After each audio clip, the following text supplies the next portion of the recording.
So we recently got to go on a cruise to the Caribbean on the Independence of the Seas from Royal Caribbean. It's the third largest ship in their fleet. And the week before we left, Dan was doing Christmas lights and rolled his ankle. So luckily he did not break it, but he sprained it pretty bad and he had to go in a boot. But halfway through the ship, I was able to at least take off the huge boot and walk around in an air cast, which made it a little bit more comfortable. Now this was our first time going on a cruise during Christmas time, and they had it decorated out with a nice, humongous Christmas tree, which we got to get our picture taken in front of, and all different aspects of normal everyday clothes, elegant night, and ones that we actually used for our Christmas cards. It was fun coming out of dinner and being able to see a parade down the center of the ship where there's a street and get to watch Santa.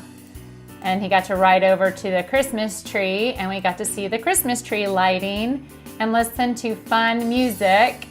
And there were rooms that would look out onto the street, and it was really cute because you would see this old guy watching out his bedroom window watching the parade. My favorite part about the ship was the main level. It was amazing. It was like you were walking down a street in New York City or in Paris. There were cafes where people were just hanging out. There were specialty coffee shops. There was a cupcake shop. There was a pizza shop. There were all sorts of other shops that you could buy things in. Denise, what was your favorite shop?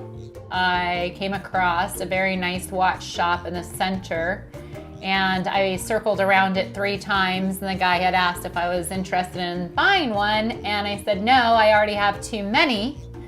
But then I started to look at the Invictas, because the Invictas are a very nice watch that I very much like, and they just happen to be 70% off with no tax.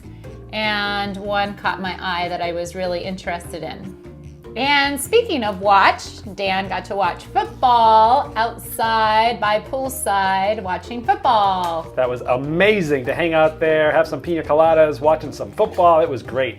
The ship had a great deck that you could overlook the entire ocean, but you could also overlook the entire pool zone, whether it was the adults area or this kids area here. There was also an awesome jacuzzi, a huge one that fit like 15 people that overlooked it, hung over the edge of the ship. And you could actually see out the windows and see things going by. It was quite awesome. And then there was this surf area where you could get on and try to surf on a boogie board on your knees, or if you were really good, you could stand up. This ship just had all the great things to do. And as always, one of our most favorite things to do on the cruise is go to the Broadway shows. And on this particular ship, we got to see Grease, which was amazing. And it was really fun to hear the audience sing along as the show went. And then there was an a cappella group, which is phenomenal as well. And actually one of the most amazing shows that I haven't seen on a cruise is the ice skating rink show. And that was absolutely extraordinary. At the last night before we left, they had Dancing in the Streets, which was just super fun, of 80s music and people just dancing in the streets. And Dan was playing games. Yep, all the time. One of my favorite things to do on a cruise is, I don't drink a whole lot, but I do like to get the martini taste testings on the cruises. And this amazing bartender named Amelia made the best martinis ever. He made a sea salt caramel and a coffee martini, and they were the most best tasting martinis I've ever had. And he was a fun guy. He liked to hang out and party with us as well. Another thing we love about cruising is it's like a moving resort. So once we get somewhere, we go into 2 different ports, and you wake up and you just look out the ship, you're eating breakfast, you're looking at what awaits you, what adventures out there we were gonna go on. And so we love getting to the different ports and getting to see what's going on there. We were unsure what we were going to do in Costa Maya, but Dan was really interested in going to see the ruins. And luckily, it's in the middle of a jungle, and before we had left the ship, I had rubbed myself down both in sunscreen and bug repellent. Much needed, but it was amazing going to the ruins. Yeah, these specific ones were from the classic age, between 400 to 800 AD, and they were really cool to see that these were all overgrown at one point and were all excavated.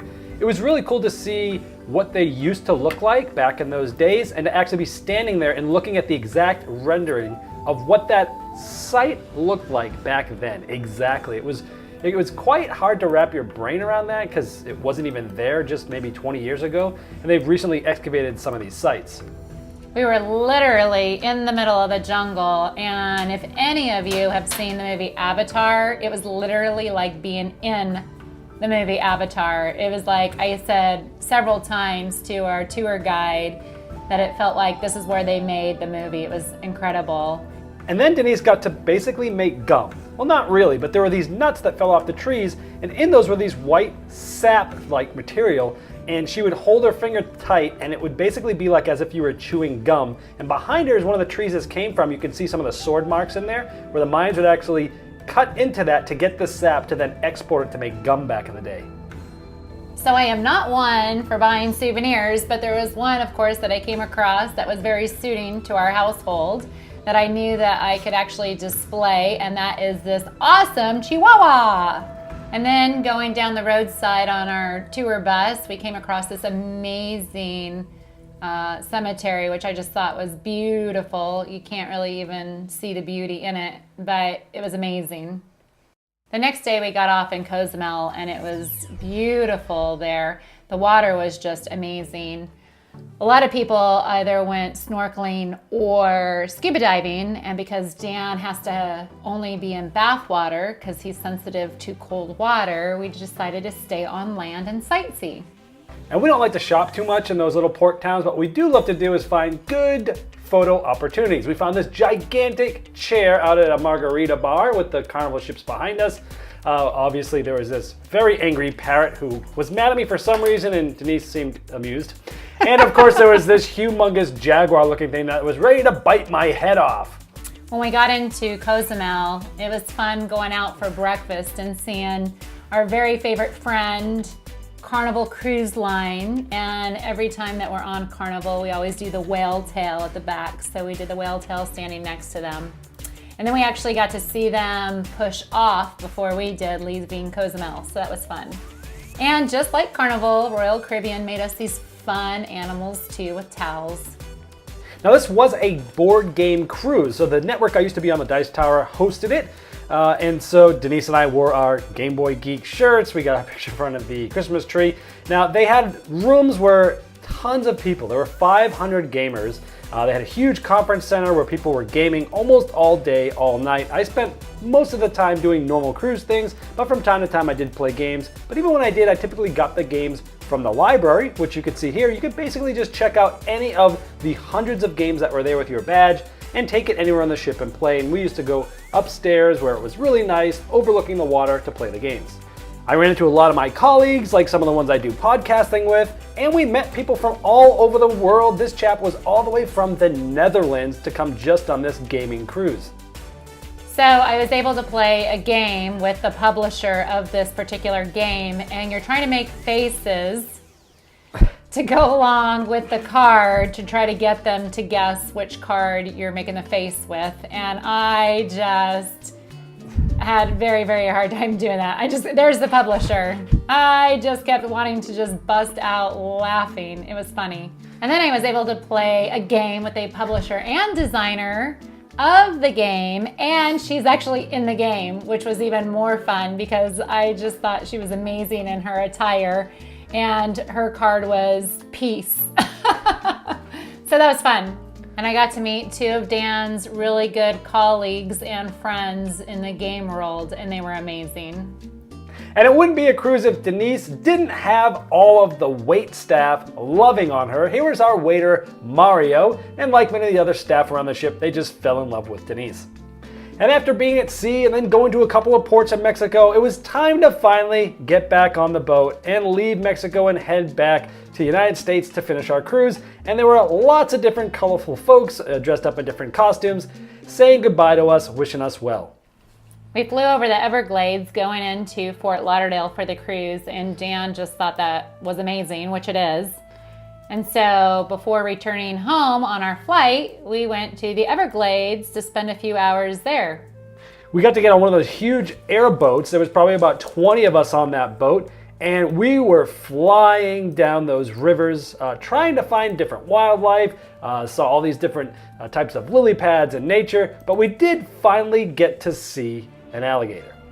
Now our captain had a great eye because he was able to see this gator sitting way out there, and then as we spun around to get a closer look, the alligator jumped in the water and it was just swimming around the boat. And it was kind of weird because these things are sort of scary, but the guy kept turning around and going in different angles, and we actually got to see the alligator really close for about 4 or 5 minutes. It was awesome but scary at the same time. We also got to see all different types of vegetation and all different types of species of birds, reptiles, iguanas, you name it. But one of the most captivating parts of this actually was just the beauty out there. You could see the reflection of the clouds and the sun and the water. It was really amazing to be there and see this. So in Florida, with all the alligators, just like we have scorpions here in Arizona, they have a catch and keep program. You get to catch the alligator and keep it. They don't like to release them because once they are caught, they come back to the person's house. They want to stay with them. So if the person catches them, they get to keep them, and it's all on a volunteer basis. They do not hire people out because it is such a, just a little bit dangerous of a job. So you can make boots, purses, and eat them. They're all yours as your fine pet. This gal is one of the volunteers that goes out and captures the loose alligators that are out, and she was demonstrating how you would capture an alligator to rescue it. Ending at the Everglades was great, and it capped a fun vacation for both Denise and I. We're planning on going the next game cruise, which is going to be February in 2019, where they're going to go to a couple of different ports, and we hope that some of you can join us on that.